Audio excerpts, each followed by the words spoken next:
guys, I'm Adam Wilborn from WhatCulture. He's Michael Hamflett from WhatCulture. The Royal Rumble is next weekend, and we're here to present you with 10 surprise entrants we could see, starting with...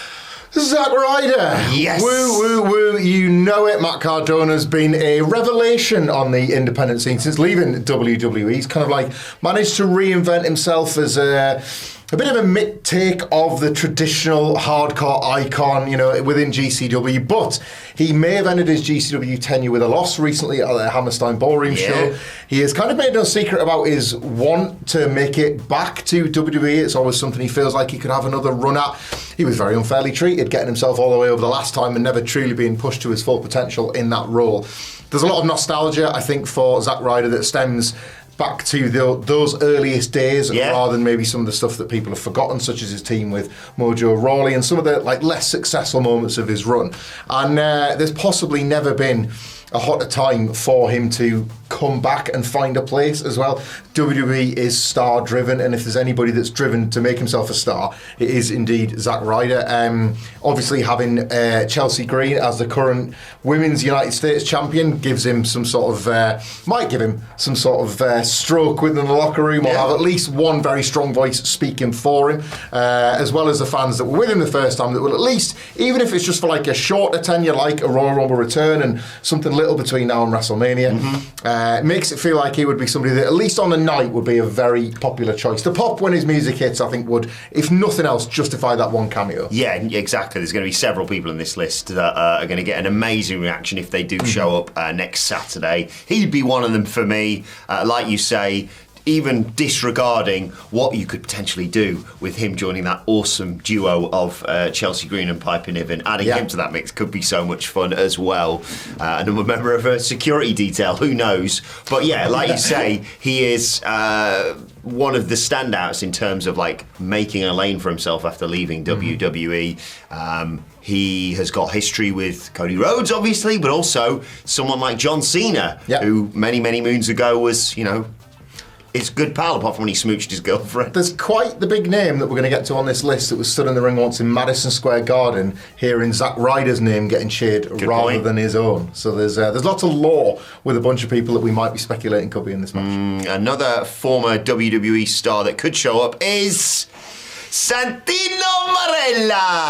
I mean, he popped up in the Women's Royal Rumble, let's not forget, in 2020, I believe it was. Yeah. That was actually done quite well, because you were like, what are you doing? Remember when she won the Miss WrestleMania Battle Royal at WrestleMania 25, but thankfully it was just like, she came in, went, I'm not dealing with this, and just got eliminated after like 60 seconds. The death of Santino, that wasn't it, I think. But I think it's been over 10 years since Santino's had a WWE match.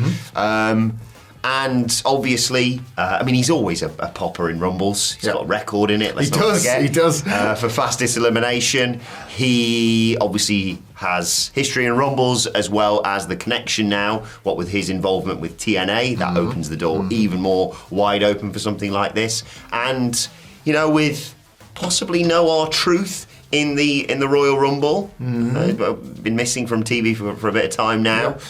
There's a spot for the sort of comedy character, so you could have, I mean, let's dream, Obafemi running through people, and then who comes out to challenge him but the man with the secret weapon of the Cobra, Santino Marella. You could well see Cobras all around. Like, Santino comes in, Cobra, Cobra, Cobra, Cobra, everybody's falling down, and then he just encounters someone like a Jacob Fatu, for example, goes for the Cobra, has completely like outkicked his coverage, as it were. He's like, oh my God. Why does the Cobra not work on you? Just like just rips the sock straight off the hand, throws it into the crowd. Eats it. Eats the Cobra, literally bites the head off the snake, eats the Cobra, throws Santino out with all the good time. Yes. Yeah, it'd be a good laugh, wouldn't it? He ain't winning. No, he's not, no. And nor are we if we get one of the following entries coming on this list, because dread it, run from it. But you're getting it. The Hardys will at some point be making their WWE return. This feels inevitable. I'm 50% excited for this. Yeah. Me too, man. Can I bring my brother? Look, the Hardys have had a sort of a strange relationship, I think, with wrestling at large over the last several years. Some good, it's the Hardys. Some bad, it's the Hardys. And the TNA relationship, as we have talked about already in this list, and we'll continue to talk about, will indeed open the door for many names to come back. Here, I'm not going to sit here and say there wouldn't be an enormous pop. Oh, yeah. In any WWE building, the very first time you hear the yell, but I would probably be saying, oh no, to oh yeah. So if we can maybe just keep it to Jeff, that's fine by me, at least sort of in the Rumble itself. But yeah, expect the Hardys back as a tag force in WWE, maybe through NXT, maybe through the teasers. Devon Fraxium could be loads of fun. I love the optimism. But certainly for the Royal Rumble, again, we talked about surprise pops, entrance themes and the like. They're both massively over. They're Hall of Famers in waiting, maybe even this year. Maybe even use the Rumble as a way to sort of welcome them to the Hall of Fame. I don't want to just ruin anybody's fun with the amount of people that genuinely love the Hardy Boys. I've got a certain affection for Jeff, and always sort of, I'm sort of defending him in that staff ring. I'm kind of always backing him to get that one last singles run. A bona fide money drawing star at one point in WWE as well. The Hardys, like, they're legends. They're legends whether you like it or not, they are. And it would be massive if either did appear in the Rumble. Jeff and Punk as well got a lot of history. Oh yeah! I'll have that as well. Yeah, absolutely. I've not been entirely truthful with you, Michael Hamflett, because we've titled this list 10 surprise entrants for the Royal Rumble. And if this man doesn't show up, people might riot. Entry number 7 is, of course, say his name, and he appears, the new TNA champion, Joe Hendry. That's not the way that exactly goes, but... no, you've nailed it, word for word. Yeah, that's it. Yeah, he has been arguably one of the first names on the team sheet when it comes to the Royal Rumble for half a year. Yeah. Like, he's the viral star of 2024 from wrestling. He has done stuff in WWE, in NXT, and that went so well that people went, well, he's in the Rumble. Then he wins the world title just the other day against Nick Nemeth, and people are like, well, the women's world champions have been in on us. He's going to be in the Rumble. It's going to be Joe Hendry, and I think he could get, well, one of the biggest pops. I think if we get to number 1, I think that person would genuinely blow the roof off this place. Yeah. But Joe Hendry, like, for someone who has not worked on the main roster for WWE, well, technically, wasn't he like Rusev's lawyer? He was, yeah. Who hasn't worked properly on the main roster. He is going to get such an amazing reaction, and this is the gateway to bringing him full-time into WWE, perhaps. Yeah, like, let's not get it twisted. Joe Hendry is more than just an entrance, more than just the kind of the bit that has gotten him over on the internet. But if there's one place to flex that bit and do a big entrance, it is the Royal Rumble. There's also precedents for this. We've had Mickie James and Jordan Grace enter Royal Rumbles as TNA World Champions, so this is no longer the shock that it might once have been from the first time that we heard the strains of Hardcore Country.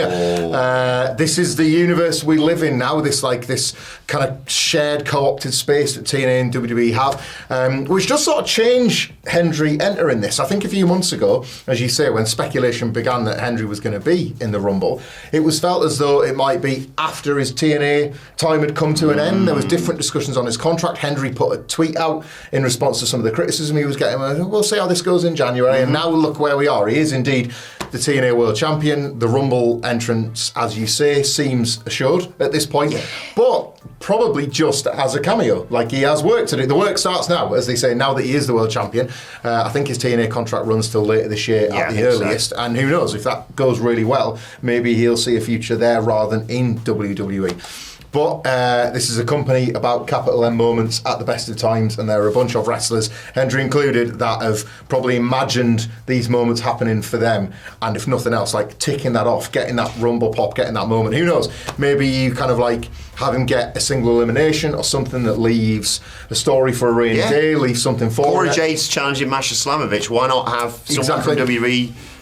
Even the main roster potentially challenged Joe for the TNA title. You kind of get the opportunity now to like lay the foundations for matches in WWE, in TNA and on NXT. There's no like one rule set that works for everybody, and if this, consider that Mickie James and Jordan Grace were well booked and fairly well protected in their Royal Rumble spots, and that was before the business relationship existed between WWE and TNA. It kind of behooves them to treat like Joe Hendry as a world champion quite well. So don't expect this to be like his NXT Battle Royal appearance where the whole roster turned him and threw him out. Expect him to have a half decent run and make a showing for himself, and maybe even have the commentators say, you want to see more of him? That's where you go. So yeah, it'll probably be a very good night for him. Speaking of TNA stars, very quickly, by the way, we haven't included Jordan Grace in this list because that would not be a surprise. Well, she's not a TNA star at this point, is she? She's virtually a WWE superstar. Overdue as well. Can't wait for that. Absolutely. Who have we got next?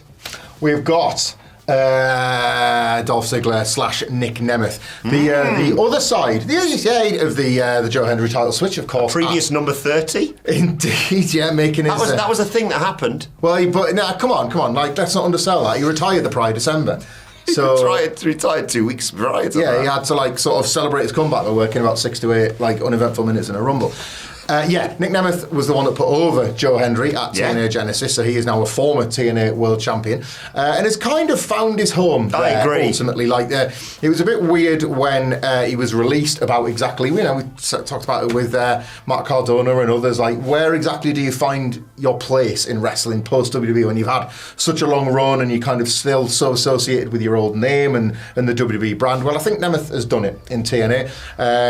Again, a Rumble thing would feel more at this point like he's a TNA interloper rather than any kind of WWE return. I wouldn't foresee this as he may come out as Dolph Ziggler, but I wouldn't see this as a return for Dolph Ziggler to WWE. No, he'd get his biggest pop in a Rumble, I'd say, if he comes out. Yeah, I think at this point I would argue the case for him actually working it as Nick Nemeth, but WWE might just have their thing. It's a bit like how JBL returned on Raw and he's been doing this gimmick everywhere as this outlaw clotheslining people that don't respect the business, and then he just rocks up a smiling JBL on Raw. Maybe they'll just want Dolph as Dolph rather than former TNA World Champion Nick Nemeth. But again, another figure that is extremely popular with a section of the fan base, is remembered enough by WWE's seemingly younger fan base that come in.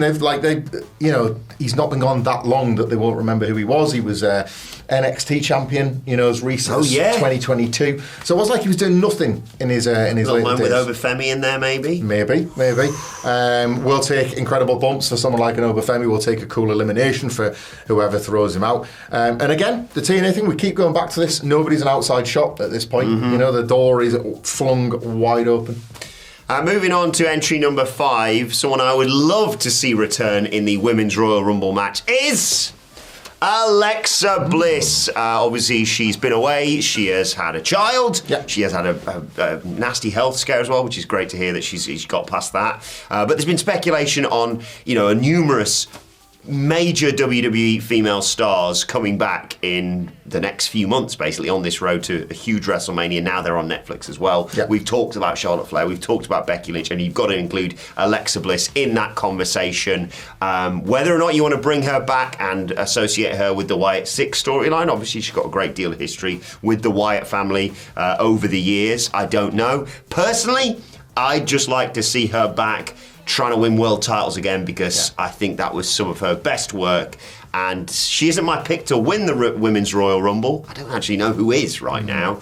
But choice of one or two. A return for her would be just fantastic. Yeah, Alexa Bliss had the reputation once upon a time of being the surprise standout in a division that was supposed to be anchored by the Four Horsewomen. Yes. All of them, bar Bailey in 2016, had been called up, and Alexa Bliss kind of got in front of them ultimately as somebody that could lead SmackDown initially as a champion, then Raw, and became a big star on her own terms. She was we saw her host WrestleMania at WrestleMania 35, New York, New Jersey at MetLife, and not in that kind of role where ultimately you've just fallen out of favour, you haven't got a match. It was you've got about 20 things to do tonight, and it was seen as a star role for her if she couldn't have a match. It's interesting to try and work out where the women fit into this WrestleMania, because yes, WrestleMania feels massive. Yes, the title matches will take up significant amounts of time on night 1 and night 2, but the booking of the Rumble so far has been pretty pathetic. If you compare the two matches so far and look at kind of the prestige that's been placed on this men's Rumble in terms of the quality of the people that are announcing, in terms of the potential of the surprises, more to come in this list, you're just not seeing that for the Rumble. WWE are not trying to harness that hype, not trying to kind of take advantage of what is just as golden an opportunity for the women as it is for the men. There's going to be people pointing at WrestleMania signs from the women's division for 4 singles titles and potentially a set of tags as well. It's been disappointing in that. And yes, there's time, as we record this, for WWE to kind of make the best of that with what television time remains, but you sense that surprises will be more important and integral in the women's matches. You mentioned Becky, you mentioned Charlotte, we're talking here about Alexa Bliss. Feels like the surprises are a necessity in the women's rather than just a bonus of the men's. And we have possibly the biggest women's surprise still to come on this list. Yeah, I'm pretty buzzed for that. Yeah. Who you got next? Well, I'm actually pretty buzzed for the next one as well because it's not just the Costco guys that bring the boom to pro wrestling. This guy was doing it first, and what a delight he's been on WWE TV as a commentator. We've all kind of fallen in love with his partnership with Joe Tessitore. Yes. And as much as I don't particularly need a throwback to the days of commentators surprising everybody out there in the Rumble, and the Rumble. McAfee's one was crap, wasn't it? Yeah, like the year when all three did it. Was it Booker, King, and Cole? You don't have actual wrestlers, have you? Booker King Cole, I was not a jolly old soul watching that Rumble. But it would be different if, very briefly, Wade Barrett... Very briefly, he wins the whole thing. Oh, yeah, sorry, going in number one, being an Iron Man and winning the whole thing. Joe Tessitore being shocked at his new best mate, suddenly taking off the suit and, Jesus Christ, you're jacked under there, mate. Like, he's a big guy. We always see his size has always helped him. There was a brief moment where he kind of teased a bit of dissension with his mate Drew McIntyre. Yes. And then there was rumours we were reporting a little while back that, had been in conversation as a possible WrestleMania match. I don't think any of that's happening, but certainly if you wanted to kind of remind everybody just what an awful man Drew McIntyre is, the idea that they briefly look like allies only for Drew to hoy him out the ring could make for a nice spot. A sentimental favourite to pretty much everybody, Wade Barrett, at this point. I think you could do much worse if you're going to do a novelty spot than giving it to the King. I'm not sure if you're aware, I'm a bit of a fan of Wade Barrett. Come on. He was just one of the nicest men I've ever worked with when he came to WCPW, and he didn't really have to be, considering the star he is. Yeah. I think he's gone from strength to strength, like you say, on commentary, and he's one of a few on this list where it's like, we're only saying that they should be in it if they are good and ready, but I would love to see it. We're hoping to do a live stream for the Rumble, and I genuinely lose my mind. Imagine you're doing the countdown. You know how it goes. 5, C4, 3, 2, 1. And as that countdown is going on, and there's a few bodies in the ring, including, of course, the man who's having his last Rumble, John Cena. Oh, yeah. Imagine what a rumble this is, Joe. But a lot of people have been saying, maybe John Cena could win this and go on a WrestleMania fight for the world title. Well, if you think that, I'm afraid I've got some bad news. And then his music hits. I might have to leave the stream. One of the commentators is like, I wondered why you had this hammer and gavel out on the desk the whole night. Boom! Yeah, why not? Why not? I'm into this. Oh, sorry, I've dropped my phone. Just quickly, do you want to quickly have a quick word about more on Wade Barrett? Yeah, you've thrown me the absolute perfect. I hope you're okay picking your phone up there. But yeah, we all would be really excited to... it would be good news if Bad News Barrett was to make an appearance, as it would be for the next surprise star.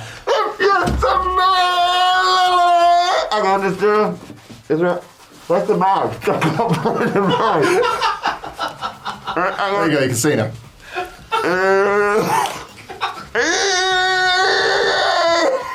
Oh, God. Stop sticking your tongue out. What the rock? He's getting You look like Mark Lamar. the final ball selector. It's The Rock. It's The Rock as number 3. Oh, The Rock. Yeah. I'm not sure we've made that point yet. The Rock. Does that look good? Whatever this is, I don't know. Do I have manner there? Manner out the years. Obviously, we are coming up to 20+7, as we all know, the date of The Rock's return. What everybody's been saying. Monday Night Raw. I have held a theory for... nearly a year? I suppose after the Raw after WrestleMania, the thing he handed to Cody Rhodes was, they don't use them anymore. Oh, what a Rumble ball that's like, I'm going to be in the Rumble, dickhead. Yeah, I've got control. Fantastic pitch. Pitch. I said number 30, you said number 31 in the Royal Rumble. This seems a lot less likely than it did a few months back. Yeah. And yet I'm still holding a candle for it. The Rock coming back to... take his rightful title shot that he was supposed to get last year, and cost well, not cost Cody Rhodes here, but target Cody Rhodes off the back of it. I mean, you've already got fairly star-studded Rumble. Chucking the biggest Hollywood star in the world in there wouldn't be a bad move either if his schedule aligns, let's say. Yeah, that's one of the reasons why this might not happen. The Rock, to be fair, held a candle for the Cody Rhodes program, and then he held it right to the piece of paper with the plans on it and just torched it. So that was pretty much dead. Oh, was he working you, bro? The 20+7. That's what you can't get enough of that online. Saying it. It's been trending every day since this comes off. I'm going to be unbearable. You thought it was bad when Punk returned. 20 plus, Wilborn 20+7 says I just called the Rock. He's probably not in it, is he? But it's probably not. Nonetheless, one of the most exciting pitches. Mainly because he built it, Dwayne. You built it, mate. And you destroyed it all. You didn't fancy it. It's awesome. It's awesome if it happens, and almost certainly won't. And that's the reality of The Rock in 2025, isn't yes. it? So, yeah, great. Genuinely, that would be incredible, but maybe not even as amazing as entry number 2. Yes.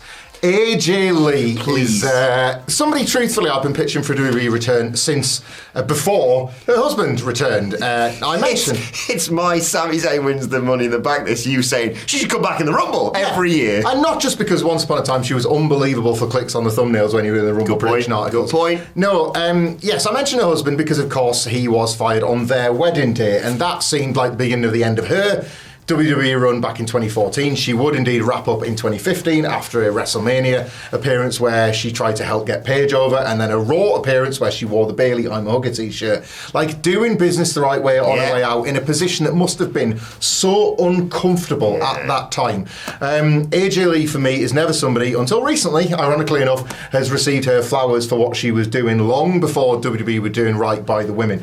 I've mentioned this all the time, but she got the date of her first Divas title win tattooed on her neck and was bullied and ridiculed by the locker room for being a mark, because this business is an ugly place sometimes. What? The Divas, followed by Women's Revolution, was something that was not just started by a random hashtag and Stephanie McMahon inventing women's wrestling. No, it was started by the likes of AJ Lee and Caitlyn trying to actually kind of like force the time onto pay-per-views. And I say that as well to someone like a Michelle McCool, who has had her Rumble moments, who has been given the flowers, who has been given the praise for an era where women and divas were simply like second-class citizens on this show. How many people in NXT have been inspired by her? Look, if not just visibly with the likes of Roxanne Perez and Cora Jade, certainly like a generation of women that were given so little to watch and believe in as wrestlers were watching someone like an AJ Lee, again, just in under like that sort of period before Triple H got the reins in NXT and kind of started forming things around the Four Horsewomen and the like. There was so much more for AJ Lee to do. It was a case of the worst possible timing in both her professional and personal life. Those things now, those bridges, for the time being at least, are rebuilt and as strong as they've ever been. Get her back, give her a moment. I think the pop, again, we talk about entrance music's pops. Like the roof would be blowing off of that. Light it up! Yeah, we're good, Def Rebel, for any changes in that thing. Yeah, no, thank you. Even if it's just a cameo, fantastic. If she puts herself in the mix for WrestleMania, all the better. Like, down the line, mixed tags, come on. Oh, imagine it. Let's go. Imagine it. Yeah, absolutely. I'd love to see that. I saw a fantasy graphic that I immediately grabbed my computer, ripped it out of the wall to show Hamflet of, it was WrestleMania, but it could be whenever. Punk and AJ Lee versus Seth and Becky. I want to look at that. What? Yeah. And look, I think it's generally considered that Triple H has done pretty much everything perfectly within WWE, but the one blind spot he's had is good Rumbles. He's had good Rumble moments. Obviously, you put Cody in there with Punk or Gunther over the last few years. Yeah. You put a Jordan Grace in there, they're going to be good in flashes, but I don't think that he's really nailed a Royal Rumble since taking the reins. And I think you have the opportunity with someone like an AJ Lee to have the perfect number 30 entrance. Yes, definitely, yeah. And speaking of which, if it's not going to be The Rock, there is literally no one better to enter at number 30 in the Men's Royal Rumble than Big E. Again, as always, only if he's healthy and only if he wants to do it at the end of the day. Yeah. But I think I might cry if Big E came out at number 30. Obviously, he tried to save the New Day. Last time we saw him saying, I'll be your manager. They said, piss off, this is all your fault. And your bloody girlfriend, actually. she doing all this? Obviously, the New Day, or Xavier and Kofi at least, have turned heel, which led to even more speculation, despite the fact they said, go away and never come back, that Big E could come back. Obviously, he's forged a great career for himself outside of the ring. He does Our Heroes Rock that we've promoted before. But I just want to go big. Yeah. The ultimate sentimental favourite in this and every Rumble forever now, if the return never comes. It obviously is being talked about now because the New Day's heel turn was so profoundly powerful and then hasn't yet materialised in any meaningful way on television, maybe because people are kind of fantasy booking a Big E return to kind of make a bit more sense. At the moment, they kind of clowned a bit on Monday Night Raw. They're still finding their feet. Like, Kofi has shown impressive heel chops for a guy that's never really had to do it much. Xavier Woods is extremely versatile. They will definitely find what fits as heels, but nothing I think will kind of cement that more than a Big E return. And this is not just talking about the Royal Rumble, and I think you always are at pains to make the point that it's always an if and a but, and if he wants it, but is he good to go? These things that we never know for sure because all wrestlers work it to a point, but then, Big E could just be telling you the cold hard truth when he says, I'm done. Yeah. He's a fantastic ambassador as well for WWE, so he's one of the best people that could have in that role on those panels, going to the various conventions and the kind of the stuff that he does for WWE outside of the ring, which he's been able to do as he's recovered. And look, if he just wants a healthy life that doesn't involve falling on your back for a living, who can begrudge him that? He doesn't have to do lots of spots. No, he doesn't have to do his running through the ring dive that he used to do, no. And obviously the pressure then to get back into a shape that he's comfortable with to put the gear on, because you kind of want to see Big E as Big E. There are so many considerations, but I think so many of those considerations are made because people love him that much. Yes. And if people love him that much, that's why there's going to be the thirst to see this. It would be simultaneously the most awesome, next payoff to this New Day story, and the biggest surprise WWE could pull is something that loads of people are calling, but nobody could or would kind of absolutely nail down as a definite. So I would love to see it, but it's always caveated with the idea that I would love it as much as Big E would love it. So fingers crossed if he's into it. I'd lose my mind if this happens, and the AJ Lee one as well. But let us know the surprise entrance that you would like to see in the comments section below. Don't forget to like, share and subscribe. And if you want a bit of heartbreaking booking for a Big E return in the Royal Rumble, myself and Andy Murray have predicted all 30 entrants in the Men's Royal Rumble, and that video is available right here. Check it out. Enjoy the Rumble. Rumble.